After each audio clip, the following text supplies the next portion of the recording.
Thank you so much to both of you for extremely important points for the discussion. I want to open to you as much as possible. We don't have, for questions, and discussion, we don't have, unfortunately, really a wireless microphone. So I'll try to repeat the questions always that come from the audience. Maybe I'm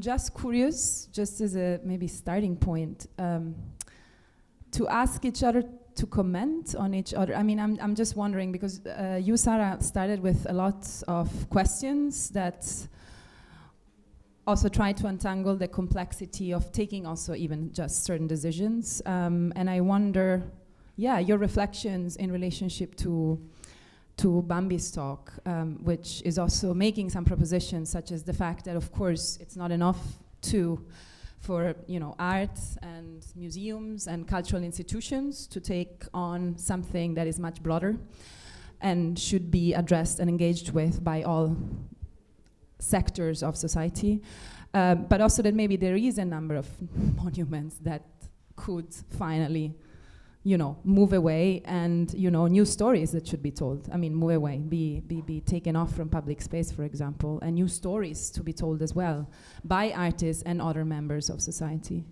And I wonder about your take also as a curator who, on a really institutional level, has to grapple with these type of even initiatives.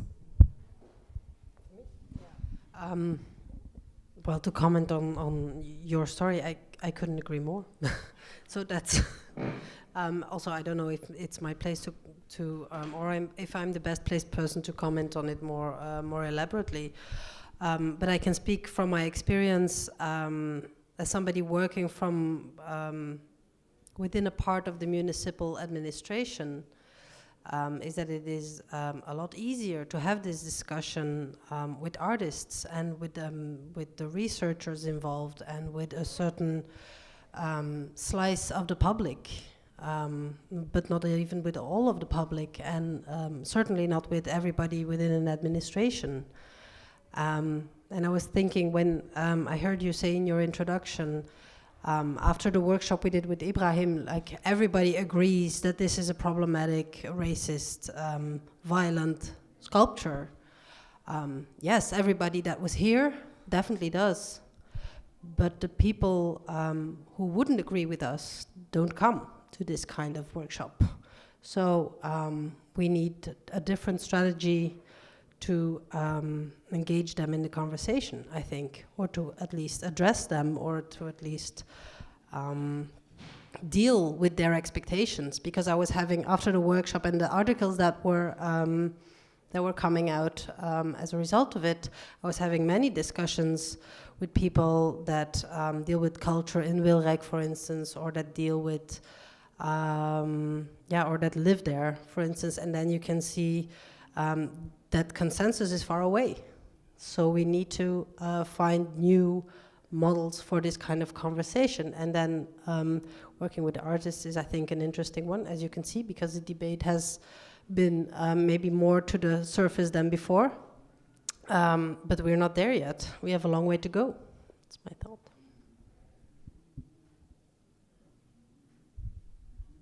No, I was wondering if you had a comment on that too, because this is something that came out also during the discussion. It's almost the crisis of representative democracy. Do we need total consensus? And, how do we engage with different communities, with different perspectives, in fact, and how do we move on from there, though? It seems as being stuck in, it's not total consensus. What type of percentages do we even need, to be able to actually take action?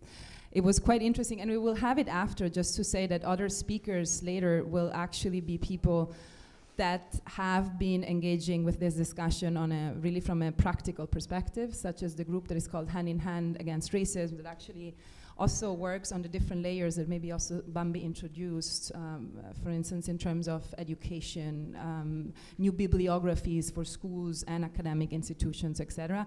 And the group Decolonize Belgium, just to give you also the story of the Father the Decan, they basically started a sort of, actually thanks to social media, a sort of campaign against that statue. And what they reached is the municipality to accept for a plaque to be written under the monument, a text that actually was written also by you, right, Bambi, together with Omar Ba, also an historian that actually moderated the discussion last week. And to note that the plaque itself had to be paid by the guys themselves. So this is the level also of engagement that the municipality actually showed in relationship to the need to even just contextualize. And just to say also, very few monuments even have a plaque that contextualizes. So we're quite, behind in that sense. I want to take questions from you, if there are any. I can't believe there aren't any.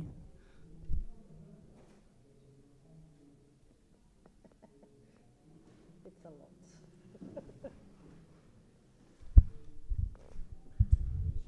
So either I repeat it or you come here.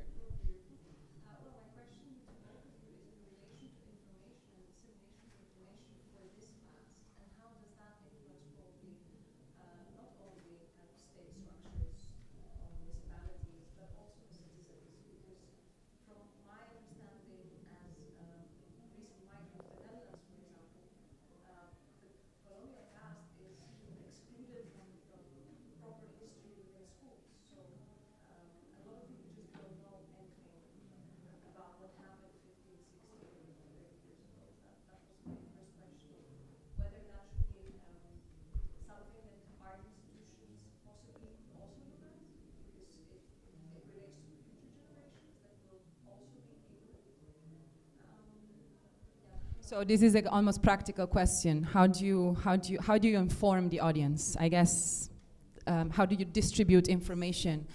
Which layers?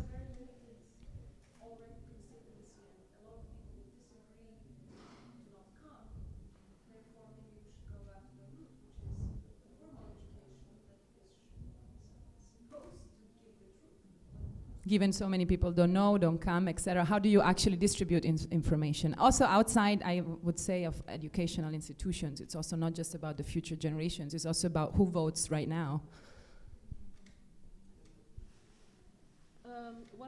As I said, I'm certainly not the one to argue that basically all representations of the colonial past in the public domain should be destroyed. But if there's one monument that I think that really has no place in the public space, and it is this one, because it's a very violent one. I mean, there is still a difference between, imagine that you come from very far away, whether it's South America or Southeast Asia or whatever. I can imagine if you simply see a statue of Leopold II, your first impression will be, well, this is obviously an important guy. But if you don't know who that guy is, there's nothing really offensive in the statue.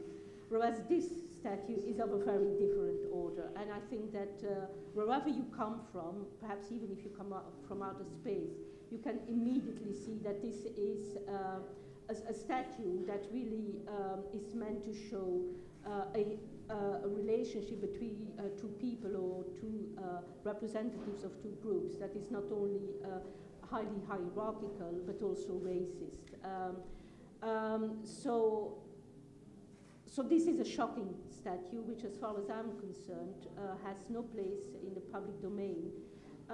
And if indeed we have to teach people about the colonial past, and I do not think that this is the way to do it.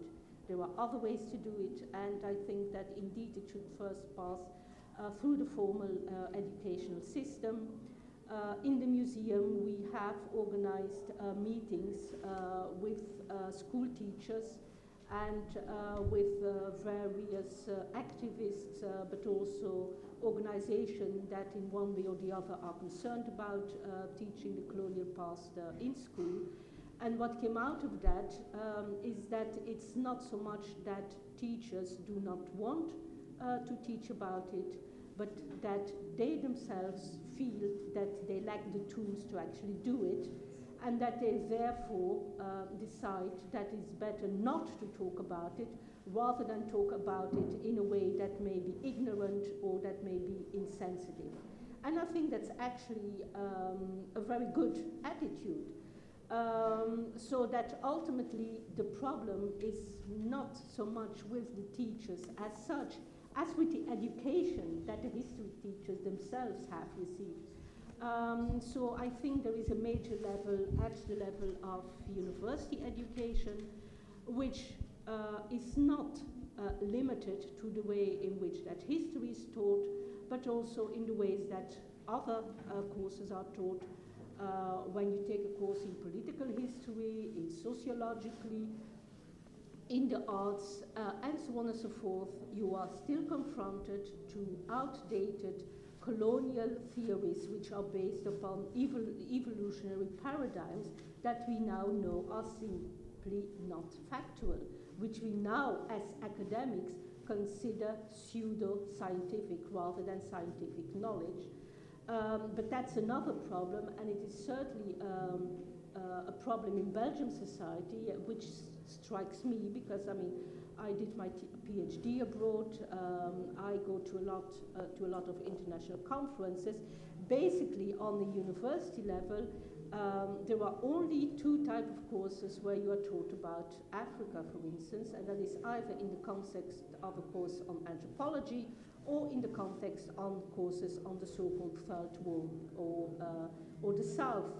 Whereas if you go in other countries, there you will find political scientists, you will find sociologists, you will find people studying law, and so on and so forth, who are specialized in Africa.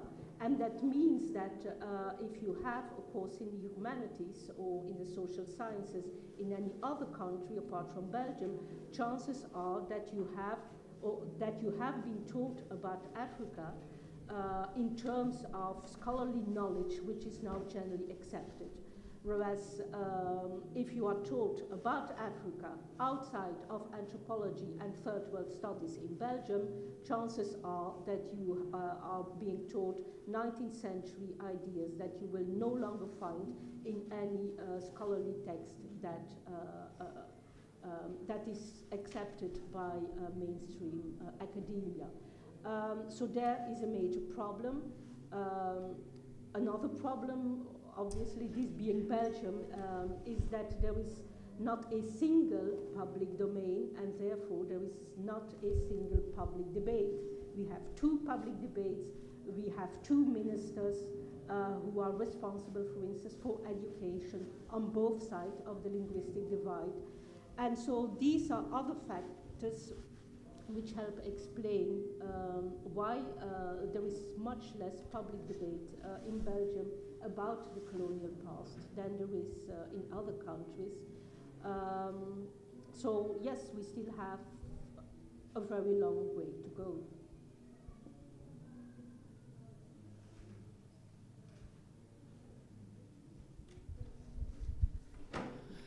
Okay, if you don't have any questions, I would say we take... I find that very hard to believe. It's an overwhelming responsibility, of course. But we do for have us all. Another few hours. No, because I mean, I think it will be interesting also to really look at what some organizations are actually also really doing in relationship to what you were talking about. And I guess it's very hard to understand what can bring to a leverage, to, let's say, political administrators to whatever, change the system. Like, how do you, is it public media? Is it coordinated, action between many different public institutions? Like, how do you move on? Can Yeah. I answer to a question that has not been asked? Yeah. But that has been referred to. That is the suggestion that actually all those colonial monuments should be taken out. that all those, yes, I think this works better, that all those colonial monuments should indeed be taken out of their actual setting and be moved to the Royal Museum for Central Africa. And I always say this will only happen over my dead body for a number of reasons. First of all, the park of the museum is protected, just like the museum itself is. And so when we built a new entrance pavilion, we had to fight very hard because that basically meant that a few of the historical trees had to disappear.